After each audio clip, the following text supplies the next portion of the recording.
Lian की जिंदगी अचानक बदल गई जब फऊ परिवार ने उसे गू परिवार में ब्याहने का फैसला किया। रिश्ता असल में पहले से तय था, लेकिन फऊ परिवार की बेटी ने यह सोचकर इनकार कर दिया कि गू परिवार गांव में मछली बेचने वाला साधारण घर है। फऊ परिवार ने राजधानी के ताकतवर लिन परिवार से जुड़ने के लिए पुराने रिश्ते को तोड़ने का मन बनाया और अपनी विधवा बहू लियान को शादी के लिए भेज दिया। लियान जानती थी कि फऊ परिवार में रहकर उसे बस अपमान ही सहना है, इसलिए उसने चुपचाप इस रिश्ते को स्वीकार कर लिया। शादी के दिन फऊ परिवार ने खूब दिखावा किया। लिन परिवार की ओर से रोल्स रॉयस बारात लेकर आई, जबकि गू परिवार बस एक पुराना वैन लेकर पहुंचा। लोग हंसे, ताने दिए और फऊ परिवार की बेटी ने भी मजाक उड़ाया। लियान ने अपमान निगलकर चुपचाप गाड़ी में बैठना ही ठीक समझा। उसे अंदाजा नहीं था कि यह सफर उसकी किस्मत की दिशा बदल देगा। गू परिवार के घर पहुंचते ही उसका स्वागत गर्मजोशी से हुआ। सास ने उसे गले लगाया और अंदर ले जाकर भरपूर दावत से सजी मेज पर बैठाया। लियान ने जब भोजन देखा तो दंग रह गई। चांदी की चॉपस्टिक, बर्फ जैसी दुर्लभ श्वेयान, आड़ू की गोंद, सम्राट का केकड़ा और ताजा अबालोन, यह सब उसकी कल्पना से भी परे था। उसने चखा तो पाया कि यह स्वाद मिशलिन रेस्टोरेंट से भी बेहतर है। उसी क्षण उसे लगा कि यह परिवार वैसा बिल्कुल नहीं जैसा उसे बताया गया था। फिर गू यिंग चुआन ने सहजता से कहा कि वह नहीं जानता पत्नी को क्या पसंद है, इसलिए बस कुछ तोहफे ले आया है। पैकेट खोला गया तो उसमें सोने की ईंटें और खालिस सोना था। लियान हैरान थी, मगर उसकी सास ने इन्हें बेकार कहकर टाल दिया। तभी यिंग चुआन ने हीरों की थैली भी निकाल दी। लियान की उलझन बढ़ गई, क्योंकि जिसे वह साधारण समझ रही थी वह परिवार तो अपार संपत्ति का मालिक लग रहा था। सच्चाई जानने के लिए उसने पति से कारोबार के बारे में पूछा। यिंग चुआन ने बिना किसी गर्व के बताया कि उनका परिवार मुर्गी, सुअर और मछलियों के विशाल फार्म चलाता है और इलाके का बड़ा हिस्सा उन्हीं के पास है। सालाना आमदनी पूछने पर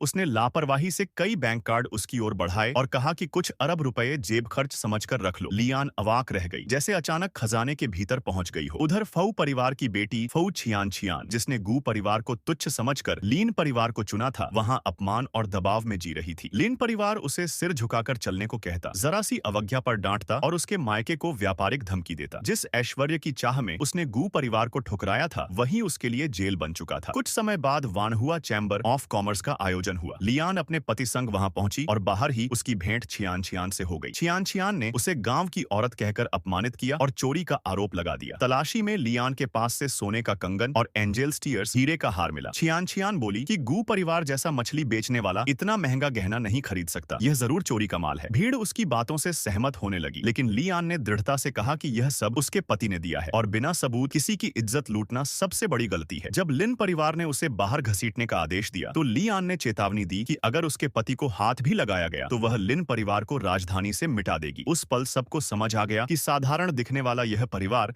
असल में इतना शक्तिशाली है कि बड़े बड़े घराने भी उसके सामने कुछ नहीं।